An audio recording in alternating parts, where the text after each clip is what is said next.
우리가 교회 다니는 이유는 예수님을 믿기 위해서입니다. 그렇죠? 근데 우리가 예수님을 믿는 이유는 뭘까? 내 안에 있는 죄를 용서받기 위해서입니다. 그리고 내 죄를 용서받고자 하는 이유는 또 뭘까? 내 죄를 용서받음을 통해서 영원한 생명, 즉 영생을 얻기 위해서인 것입니다. 그래서 이 공식을 아주 짧게 축약해 본다면 우리가 교회 다니는 이유는 뭔가? 영원한 생명을 얻기 위해서인 것이죠. 영생을 얻기 위해서. 그런데 여러분, 우리가 교회 다님을 통해서 영원한 생명을 얻고자 하는 이 목적이 순조롭게 달성되기 위해서는 앞서 언급한 이 과정들 또한 순조롭게 달성되어야 되거든요. 이 과정 중에 생략되는 것이 하나라도 있으면 이 과정이 연결이 되지 않습니다. 교회만 다닌다고 해서 영원한 생명 얻는 것이 아니라는 것이죠. 그래서 교회 다니는 사람, 우리 다 교회 다니는 사람이잖아요. 지금 교회에 나와 계시니까 교회 다니는 사람은 그냥 교회만 다니는 게 아니라 진짜 예수님을 믿어야 됩니다. 그리고 예수님을 믿는 사람은 반드시 자기 속에 감추어져 있는 죄를 용서받아야 됩니다. 그리고 죄를 용서받은 사람은 이제 왜 내가 영원한 생명을 얻은 사람이 되었는지를 깊이 인식하고 확신할 수 있어야 됩니다. 이 과정들이 아주 순조롭고 걸림돌이 없어야만이 내가 교회에 다니는 목적, 영원한 생명을 얻는 일이 비로소 이루어지게 되는 것입니다. 저는 저와 여러분 모두가 다 단지 교회 다니는 사람이 아니고, 단지 예수 믿는다고 말하는 사람이 아니고, 단지 죄 용서만 받은 사람이 아니고 영원한 생명까지 얻게 되는 이 구원의 완성을 이루는 우리 모두가 되기를 간절히 소망합니다.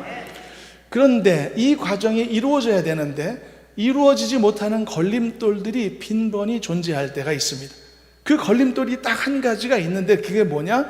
내가 예수님을 믿음을 통해 내 죄를 용서받아야 되는 문제가 때로는 걸림돌이 됩니다. 이 과정이 순조롭게 진행되다가 여기서 걸려지는 경우가 있습니다. 내가 내 속에 있는 죄를 용서받는 이 일은 비로소 내가 영원한 생명을 얻게 되는 길이 뚫리는 것과도 같거든요. 근데 이 죄의 문제가 내 안에 막혀 있으면 나는 영생으로 갈 수가 없습니다. 고속도로에 장애물들이 널브러져 있잖아요. 그럼 모든 차들은 멈추어 설 겁니다. 아무도 통과할 수가 없게 되죠. 저도 예전에 정말 바쁠 때 고속도로를 가는데 한 30분이나 차가 밀려 있는 거예요. 왠지 나중에 봤더니 차가 크게 사고가 나서 전소가 됐더라고요. 그렇게 되면 아무도 그 길을 통과할 수가 없습니다. 그러나 그 장애물들이 신속히 제거되면 그때부터 목적지를 향해 가는 차량들이 속도를 낼 수 있고 원활한 소통이 되는 것이죠. 그래서 여러분, 내가 교회에 다니고 예수님을 믿어서 영원한 생명을 얻기까지 되려면 내 안에 있는 이 죄의 문제를 해결해야 됩니다. 내 죄를 용서받아야 되고 해결받는 과정이 필요한 겁니다. 그런데 말은 쉬운데 왜 내가 내 죄를 용서받아야 되는 이 과정이 때로는 어떤 이들에게는 걸림돌이 되는 것일까? 다음과 같은 두 가지 이유가 있기 때문입니다. 하나는요, 대부분의 사람들이 자신을 죄인으로 잘 인정하지 않기 때문입니다. 여러분들은 죄인으로 스스로를 인정하시는지 모르겠습니다. 우리가 말씀에 비추어서는 인정하지만 실제로 삶의 과정에서 사람들과의 관계 속에서 나는 죄 많은 사람이다, 죄인이다 쉽게 인정할 수 있는지 모르겠습니다. 많은 사람들은 그 과정을 어려워합니다. 내가 왜 죄인이야? 이렇게 생각하죠. 나는 감옥에 간 적도 없지, 벌금 낸 적도 없는데, 난 경찰서 가본 적도 없는데 왜 내가 죄인이야? 자신이 죄가 있고 씻음 받아야 된다는 것을 인정하기 어려운 이유가 바로 이런 자세, 태도에 있는 겁니다. 나는 내 인생 돌아봐도 난 집안에서 늘 희생만 하고 살아왔어요. 나는 직장에서도 늘 굳은 일만 도맡아 왔어요. 나는 맞아본 적은 있어도 때려본 적은 없는데요. 나는 당해본 적은 많아도 누군가를 괴롭혀 본 적은 없어요. 나는 도움받은 적 별로 없지만 그저 가족들을 돕고 그리고 주변들을 도우면서 살아온 인생이 거의 전부인데 내가 왜 죄인입니까? 이런 생각들이 있는 거죠. 이게 걸림돌이 된다는 겁니다. 근데 여러분, 내가 죄인일 수밖에 없다는 사실을 인정하지 않게 되면 내가 교회 다니잖아요. 교회 나오잖아요. 그러므로 영원한 생명을 얻게 되는 과정이 불가능해지게 됩니다. 그러므로 내가 왜 죄인인가를, 왜 죄인일 수밖에 없는가를 반드시 하나님의 말씀을 통해 이해할 수 있어야 되고 받아들일 수 있어야 되는 겁니다. 사람들은 대체로 죽음을 맞으면 정직해지는 편이라고 하죠. 우리 교회에서도 옛날에 이렇게 천국준비학교 이런 거 하면서 유서를 써본 적이 있었는데요. 여러분, 만일 내가 유서를 당장 쓴다라고 생각하면 어떤 글을 여러분들 유서로 쓰실 수 있겠습니까? 많은 사람들이 이렇게 대체로 이제 죽음 앞에 서게 되면은요, 대부분 주변 사람들에게 미안한 감정을 먼저 표시하게 됩니다. 미안하다라는 생각이 가장 많이 든다고 하죠. 잘해주지 못한 아내에게 미안하고, 남편에게 미안하고, 구박하기만 한 남편에게 미안하고, 또 더 많이 사랑해주지 못한 자식들 두고 가려니 자식들에게 참 미안하고, 부모님에 대해서는 자식 노릇 못한 것에 대해 죄송한 마음이 크고 말이죠. 근데 그런 미안함의 고백은 쉽게 되거든요. 그런데 내가 죄인이다라고 하는 고백은 의외로 쉽게 나오기가 어렵습니다. 사실 미안한 감정을 가진 자체가 내가 잘못했음을 의미하는 것인데도 두 가지가 그렇게 같지는 않는 것 같습니다. 그만큼 여러분, 한 사람이 내가 죄인이다라고 하는 사실을 인정하는 게 굉장히 껄끄러운 일입니다. 불편한 일이기도 하고요. 그렇지만 예수님을 믿고 영생을 얻기 위해서는 반드시 거쳐야 될 과정이라는 사실입니다.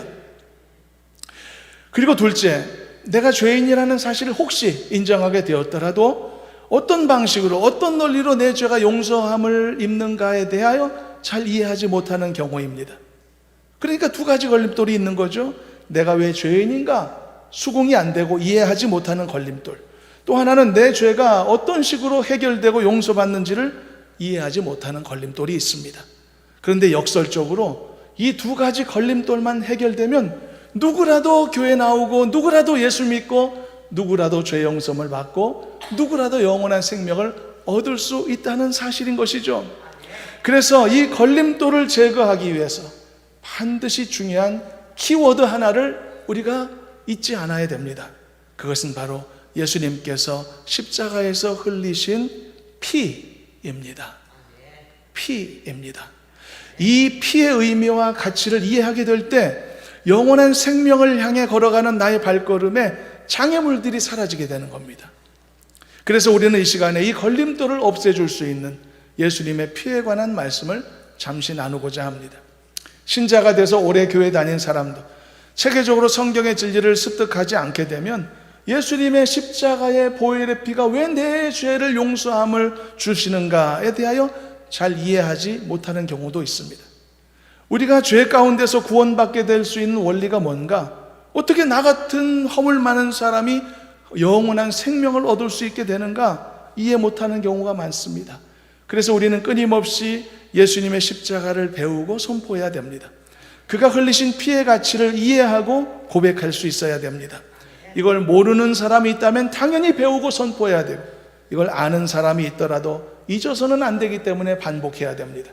이것을 평생 잊지 않고 살 자신이 있는 사람이라도 이것이 지식으로가 아니라 내 삶의 항상 능력으로 나타남을 얻기 위해서 그도 역시 계속 이 사실을 배우고 선포해야 합니다.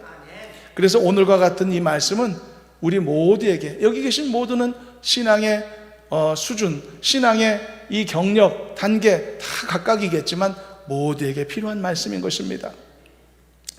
그래서 오늘과 같은 말씀은 우리에게 모두 필요하다. 그렇다면 왜 우리는 예수님의 피를 이렇게 소중히 여기는 것일까? 왜 그의 피를 보혈이라고 말하는 것일까? 왜 그의 피를 보배로운 피라고 부르는 것일까? 왜 이것을 소중히 여기고 가치 있게 보는 것일까? 본문 19절 말씀을 보면 그리스도의 보배로운 피라고 말합니다. 제가 그냥 지어낸 말이 아니죠. 그리스도의 보배로운 피, Precious blood of Christ, 아주 보배롭다. 아주 보배롭다. 어떻게 피를 보배롭다고 할 수 있을까요? 사실 우리가 일반적 상식으로는 잘 이해되지 않는 개념이죠. 여러분, 세상에서 피는 무엇을 의미하죠? 잔혹함을 의미합니다. 세상에서 피는 죽음을 상징합니다. 피는 원래 그런 것입니다. 피가 생명을 상징하기도 하지만 피는 죽음을 상징하는 겁니다. 피는 인간의 눈에 보여져서는 안 됩니다. 있는 듯 없는 듯 살아야 됩니다. 그게 피가 있어야 될 곳입니다. 근데 피가 내 눈에 보여지지 않습니까? 그건 생명이 더 이상 아닙니다. 그건 죽음입니다. 피는 이런 의미와 개념을 갖고 있죠. 그런데 어떻게 그런 피를 프레셔스라고 말하는지, 어떻게 그 피를 보배로운 것이라고 말할 수 있을까? 여러분, 성경은요 절대 가치 없는 것을 가치 있다 말하지 않습니다. 반대로 성경은 가치 있는 것을 가치 없다라고 말하지도 않습니다. 그래서 성경에서 분명하게 선언하는 그 가치에 대한 선언은 시대가 지나도 변하지 않습니다. 상황이 변해도 달라지지 않습니다. 우리가 갖고 있는 성경책 하나님의 말씀은 2000년 된 책입니다. 거의 2000년 된 책입니다. 그런데 어떻게 오늘날도 우리가 이렇게 귀히 여기며 함께 읽을 수 있는가? 성경은 변하지 않기 때문입니다. 성경은 절대 가치를 지니고 있기 때문입니다. 우리가 이런 가치를 절대 가치라고 말합니다. 사람은요, 가치 있는 것을 가치 없다고 착각할 때도 많고, 가치 없는 것을 가치 있다고 착각할 때도 많아서 무익한 것을 두고 짧은 인생 수십 년을 허비하는 경우들도 허다하게 많습니다. 여러분, 살아오면서 후회하는 감정 다 있으시죠? 내가 그때 참 뭐에 쓰였지? 내가 그때 뭐 때문에 그렇게 그거에 매달려서 5년, 10년을 허비했을까? 후회하는 경우들도 너무나 많이 있지 않습니까? 그래서 여러분, 사람이 생각하고 있는 가치 판단은 완벽할 수가 없는 겁니다. 여러분, 부동산 거래 해보신 적 있죠? 혹시 주식 거래 해보신 적 있는 분이 계시기도 하겠죠? 여러분, 그런 거래가 이루어질 수 있는 이유가 뭐겠습니까? 가치에 대한 사람들의 생각과 견해가 차이가 나기 때문에 거래가 이루어지는 겁니다. 그리고 그 거래의 결과에 따라서 어떤 사람은 웃고 어떤 사람은 후회하고 눈물 짓고 그렇게 되는 이유가 뭐겠습니까? 인간의 가치 판단은 절대적이지가 않습니다. 신뢰하기가 어렵습니다. 그렇기 때문에 이런 거래도 일어나고 이런 거래에서 후회의 감정도 생겨나는 겁니다. 그리고 사람들이 혹시 가치에 대한 정답을 붙잡았다고 하더라도 문제는 계속됩니다. 그가 가진 올바랐던 생각이 변질될 가능성이 많이 있기 때문이죠. 때로는 흐려지기도 하고 때로는 의심되기도 합니다. 우리가 예수님을 믿으면 소망을 얻게 되거든요. 예수님을 믿으면 절대 믿음 안에서 반드시 승리할 것이라는 것을 알게 되거든요. 근데 믿음으로 살아가면서도 때로는 의심이 되고 때로는 힘들 때는 낙심될 때가 있거든요. 왜 그럴까? 이 구원에 대한 확실한 소망을 갖고 살아가는데 왜 자꾸 낙심하는 때가 있을까? 흔들리기 때문인 것입니다. 그렇게 연약한 사람들이 우리 같은 사람입니다. 철학자들이나 과학자들 같이 이 시대에 가장 지혜롭고 출중한 사람들조차도요, 그들의 젊은 시절의 생각과 그들의 지금 생각이 같은 것을 거의 본 적이 없습니다. 그렇게 뛰어난 사람들도 젊은 시절 생각과 지금 생각이 다 달라져 있습니다. 그들의 논리도 바뀌고 사상도 바뀌고 신념도 바뀐 허다한 사례가 많죠. 이렇게 사람의 생각은 변하게 되어 있습니다. 변하는 사람의 생각을 어떻게 신뢰합니까? 그러나 영원한 진리인 하나님의 말씀은 그 속에 진리를 담고 있고 또한 그 진리는 영원토록 변하지 않는 줄로 믿습니다. 그러므로 성경에서 가치 있다라고 못 박은 것은 가치 있는 것으로 받아야 되는 것입니다. 성경은 예수 그리스도의 십자가의 피를 가치 있다고 선언했습니다. 그 피를 보혈의 피라고 그렇게 선포했습니다. 그러면 그것은 보배로운 피가 맞는 것입니다. 세상의 어떤 것과 비교할 수 없는 절대 가치를 지니고 있는 것입니다. 이것이 그리스도의 피에 대한 성경의 증거입니다. 그렇다면 무엇 때문에 그리스도의 피가 이렇게 가치 있다고 말하는 것일까? 본문에 의해서 몇 가지 살펴보고 마무리합니다. 첫째, 예수님의 피가 조상들에게 물려준 헛된 행실에서 우리를 구원해냈기 때문인 것입니다. 18절 본문을 잠깐 읽어봅니다. 함께 합독해 봅니다. 너희가 알거니와 너희 조상이 물려준 헛된 행실에서 대속함을 받은 것은 은이나 금같이 없어질 것으로 된 것이 아니요. 헛된 행실이 뭔가요? 우리 조상들이 물려줬대요. 우리 조상들이 물려준 헛된 행실은 뭘까요? 옛날 성경에는 망령된 행실 이렇게 표현했거든요. Empty way of life 그렇게 되어 있거든요. 이것은 뭐냐 하면 아주 텅텅 비고 아주 공허한 삶의 행실들을 말하는 겁니다. 여러분, 복음이 전파되는 곳마다 나타나는 전 세계적 특징이 있는데요, 이건 역사가 반복해서 말해주고 있거든요. 복음이 전파되는 곳마다 헛된 풍습이 사라지더라고요. 그리고 잘못된 민간 신앙이 소멸됩니다. 미신이 사라집니다. 아무런 이유 없이 사람들을 속박시켜 왔던 그런 way of life, 그런 모든 헛된 삶의 방식들이 진리의 복음이 전파될 때 하나둘씩 소멸된단 말이죠. 이것은 시대와 문화를 초월하여 전 세계적으로 볼 수 있는 공통된 현상입니다. 여러분, 우리가 다른 어떤 문화, 다양한 풍습을 두고서 잘못됐다라고 우리가 함부로 말할 수는 없겠죠. 다양성은 언제나 존재하니까. 그렇지만 그 중에는요, 문화적 다양성으로는 포용할 수 없는 것들도 있습니다. 가장 전형적인 형태가 자신의 몸을 상하게 한다거나 해롭게 하거나 변형시키는 그런 형태의 풍습도 존재했었지 않습니까? 그래서 건강학적으로 또는 유전적으로나 또는 위생적으로나 명백하게 인간에게 해로운 것들도 있단 말이죠. 일부러 자신의 이빨을 절반을 뽑아낸다든지, 진짜 그런 사람들이 있더라고요. 일부러 자신의 몸에 지속적인 힘을 가해서 기형적인 형태를 만든다든지, 더 나아가서 몇십 년 전에도 있었던 인신제사 같은 사람의 소중한 생명을 함부로 하는 악한 풍습과 같은 이런 것들은 문화적 다양성으로 포용될 수 없는 것들이죠. 이런 것들이 바로 망령된 행실이라고 성경이 말하는 겁니다. 헛된 행실.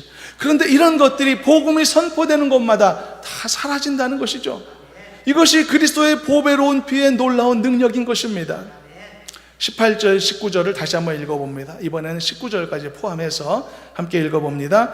너희가 알거니와 너희 조상이 물려준 헛된 행실에서 대속함을 받은 것은 음이나 금같이 없어질 것으로 된 것이 아니요 오직 흠없고 점없는 어린 양 같은 그리스도의 보배로운 피로 된 것이니라. 이처럼 복음이 들어가는 곳에는 공허한 삶의 방식들이 깨지는 것입니다. 마찬가지 원리로 복음이 들어가는 세상이나 시대뿐만 아니라 복음이 들어가는 한 사람의 마음도, 한 사람의 영혼도 동일한 작용의 은혜가 나타나는 것입니다. 내 마음 속에도 공허한 생각이 사라지고 헛된 삶의 방식들이 깨지고 정리될 수 있는 것입니다. 무엇을 통해?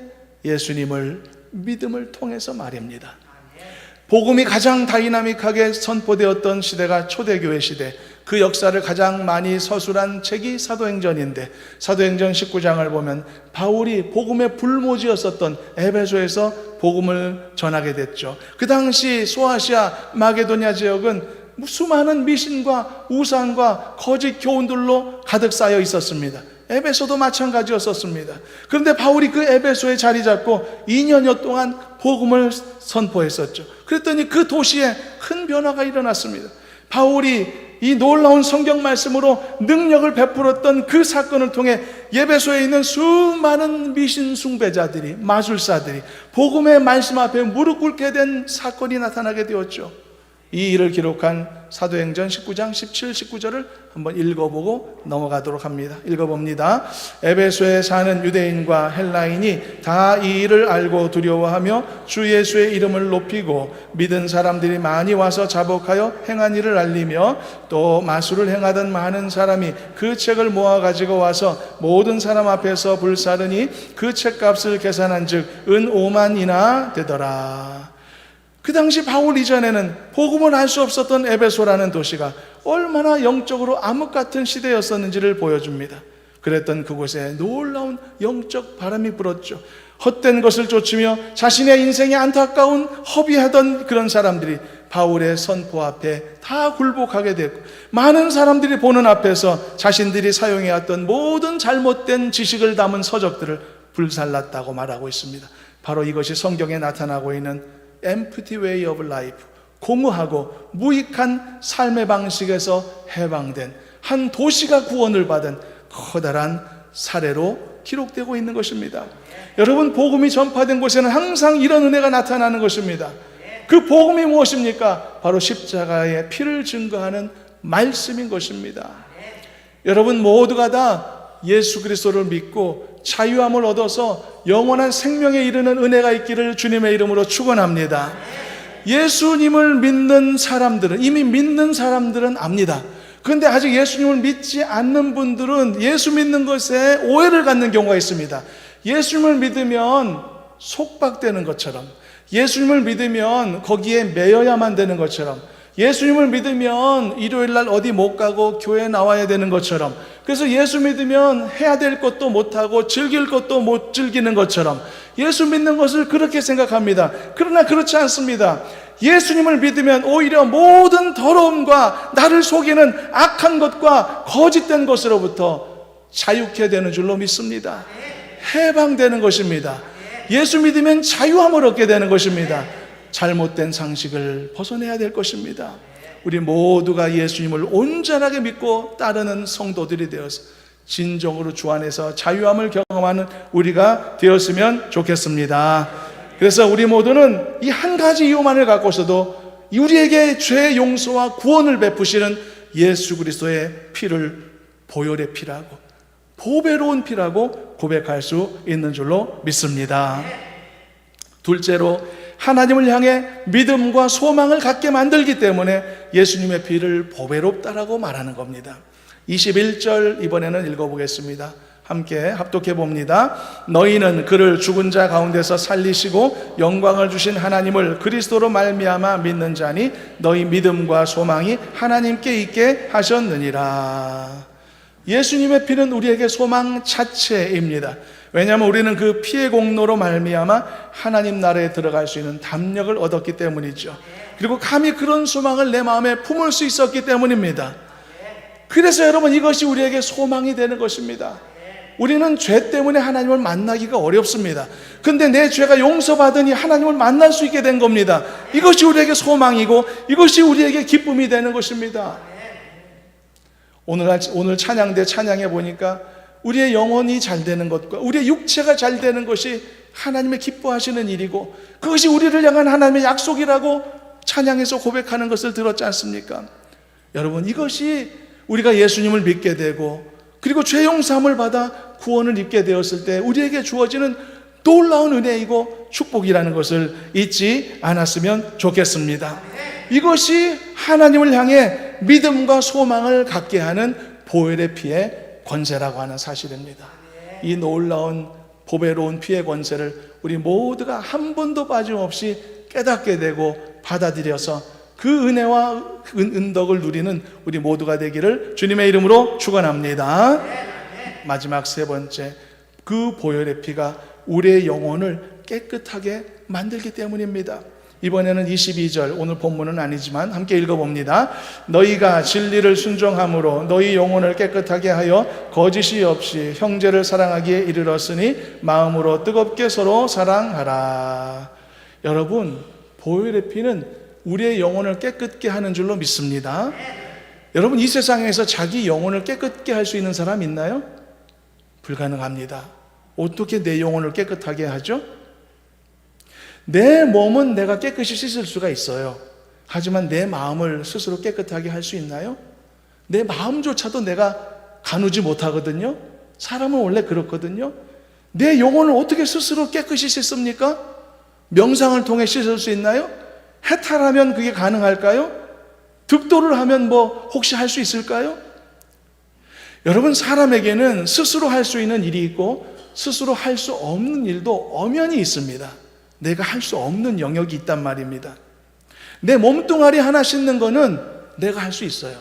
근데 그것조차도 내가 다 못해요. 내 손이 닿는 것만 내 몸을 씻을 수가 있어요. 내 손이 닿지 않는 등 뒤를 어떻게 씻어요? 여러분, 씻을 수 있어요? 못 씻습니다. 그럴 땐 어떻게 하죠? 내 힘으로 할 수 없으니까 도구의 힘을 빌리는 것이죠. 인간은 스스로 자신의 마음을 정화할 수 없습니다. 자신의 영혼을 깨끗하게 할 수 없습니다. 우리가 할 수 없는 영역입니다.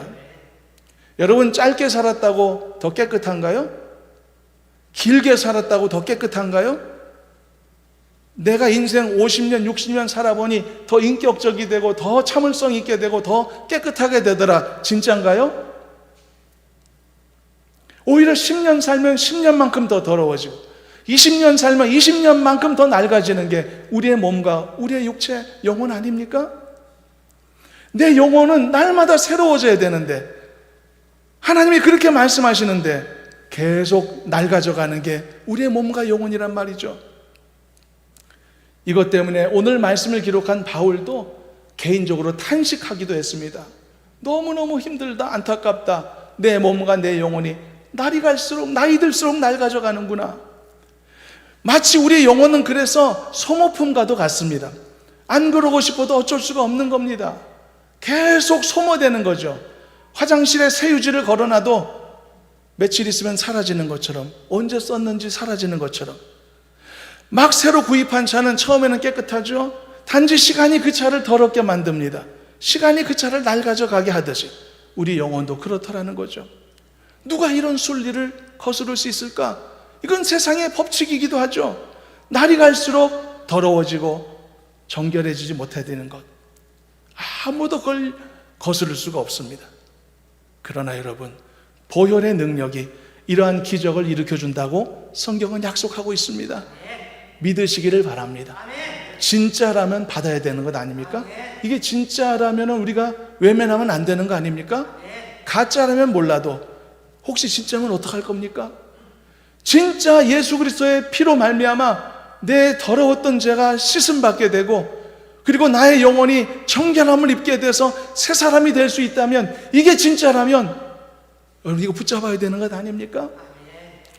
우리의 영혼이 어떻게 정결케 되는가에 대하여 이사야 1장 18절에서 이렇게 말씀해 주고 있는데 한번 읽어보도록 하겠습니다. 함께 한번 읽어봅니다. 여호와께서 말씀하시되 오라, 우리가 서로 변론하자. 너희의 죄가 주홍 같을지라도 눈과 같이 희어질 것이요 진홍같이 붉을지라도 양털같이 희게 되리라. 믿으시길 바랍니다. 인간 자신들조차 이게 불가능하다고 느낄 때 어떻게 나를 깨끗하게, 어떻게 내 몸이 날이 갈수록 건강해지고, 어떻게 내 영혼이 날이 갈수록 깨끗해져? 불가능하다고 생각할 때 하나님이 말씀하는 것입니다. 야, 그거 가능해. 못 믿겠니? 나랑 한번 토론해 볼까? 이게 방금 읽은 이사야 말씀입니다.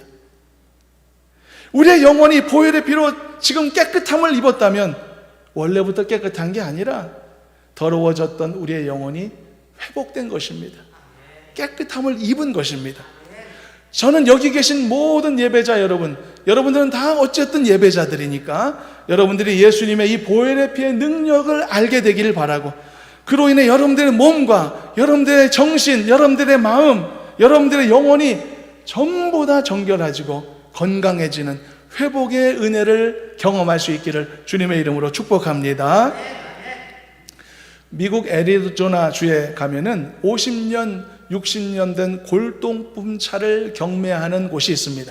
주말만 되면 경매가 벌어지고요, 돈 쓸 곳이 없어서 주체하지 못하는 수많은 부자들이 그곳에 모여서 그 오래된 골동품 차를 경매로 수억 원씩 사들이기도 합니다. 주말만 되면 이 경매가 전국적으로 생중계되기도 합니다. 그런데 여러분, 그 낡은 차들이 요즘 나오는 새 차들보다도 오히려 수십 배를 더 받을 만큼 가치 있는 차로 대접받는 이유가 있습니다.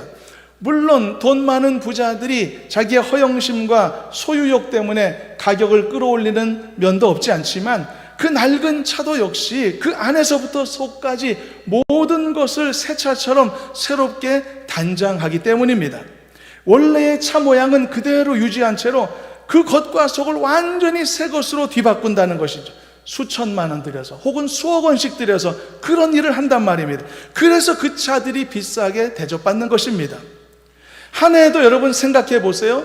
한 해에도 수백만 대 혹은 수천만 대씩 차가 낡아져서 폐차장 가지 않습니까? 그런데 그 수많은 차들 중에 이렇게 겉과 속을 깨끗하게 할 수 있는 혜택을 입은 극소수의 차량들이 있단 말이죠. 그 소수의 차량들만이 깜짝 놀랄 만한 놀라운 가치를 지니고 그야말로 새로 거듭나더란 말이죠. 럭셔리하고 빈티지한 골동품차로, 값비싼 차로 다시 태어나더란 말입니다. 마찬가지입니다, 여러분. 시간이 지날수록 내 몸과 영혼은 낡아지고 닳아집니다. 더러워지고 약해지고 내 몸, 영혼 다 약해지고 죽어가고 있단 말이죠. 그렇지만 예수 그리스도 보혈의 피로 말미암아 깨끗이 수리되고 청소될 수 있다면 나도 높은 가치를 지닌 럭셔리하고 빈티지하고 유니크한 골동품차로 새롭게 태어나는 것처럼 우리도 다시 born again, 다시 태어날 수 있다는 사실입니다. 우리 모두가 이렇게 되기를 저는 간절히 소망합니다. 예수 믿으면 새로워지는 것입니다. 예수님을 믿으면 이렇게 거듭나게 되는 것입니다. 하나님이 분명하게 약속하셨습니다. 그것에 대해서 필요하다면 너하고 토론할 의지도 있다. 반드시 깨끗해질 수 있어. 반드시 다시 정결케 될 수 있어. 반드시 너의 죄는 새 것처럼 용서받을 수 있어. 그것은 예수 그리스도의 보혈의 피가 우리를 폐차장에서 버려진 신세에서 상상할 수 없는 가치를 지닌 차로 새롭게 다시 태어나게 해주시는 것과 같은 놀라운 거듭남의 은혜인 것이죠. 다시 한번 이사야 1장 18절을 읽어봅니다. 이것이 얼마나 우리에게 축복된 말씀인가. 어떤 원리로 나 같은 연약하고 부족한 육체와 영혼이 새 사람이 될 수 있는가 기억하면서 다시 한번 읽어봅니다. 여호와께서 말씀하시되 오라 우리가 서로 변론하자. 너희의 죄가 주홍 같을지라도 눈과 같이 희어질 것이요 진홍같이 붉을지라도 양털같이 희게 되리라. 이것이 예수님의 피를 보혈이라고, 보배롭다고 불렀던 이유였습니다. 사랑하는 여러분, 이 놀라운 은혜를 입은 사람이 바로 나 자신임을 잊지 마시기를 바랍니다. 그리고 이 놀라운 은혜를 힘입을 자로서 초청받은 사람, 바로 이 자리에 있는 사람이 나 자신임을 잊지 마시기를 바랍니다. 그래서 우리 모두 예수님의 보혈의 피의 능력을 의지하여 영원한 생명 얻는 성도들이 되시기를 바라고, 이 세상을 살아가면서도 은혜와 기쁨을 누리는 행복자들이 되시기를 축복합니다. 마지막 당부입니다. 여러분 모두 예수님의 보혈의 능력으로 확실하게 죄 용서에 이르시기를 바라고, 그 피로 새 사람 되시기를 바라고, 하나님이 준비하신 영원한 생명의 은혜 수혜자들이 되셨으면 좋겠습니다. 다시 한번 이것을 위하여서 보배로운 예수님의 십자가의 피의 소중함을 마음 깊이 새기고 영원토록 감사하고 찬송하며 나아가는 우리 모두가 되기를 주님의 이름으로 축원합니다. 하나님 감사합니다. 우리와 같은 부족하고 연약한 사람들을 하나님의 자녀로 삼아주셔서 감사합니다. 이제 오늘 우리가 예배자가 되어 주 앞에 서게 하심도 감사합니다. 우리에게 주신 이 구원의 은혜를 우리 모두가 온전하게 누리기를 원합니다. 우리가 예수 믿는 사람 되게 하시고 죄 용서받은 사람 되게 하여 주시고 하나님의 자녀가 되게 하여 주시옵소서. 그래서 이 놀라운 영원한 생명의 은혜가 우리 모두의 것이 되게 해 주옵소서. 예수님의 이름으로 기도하옵나이다. 아멘.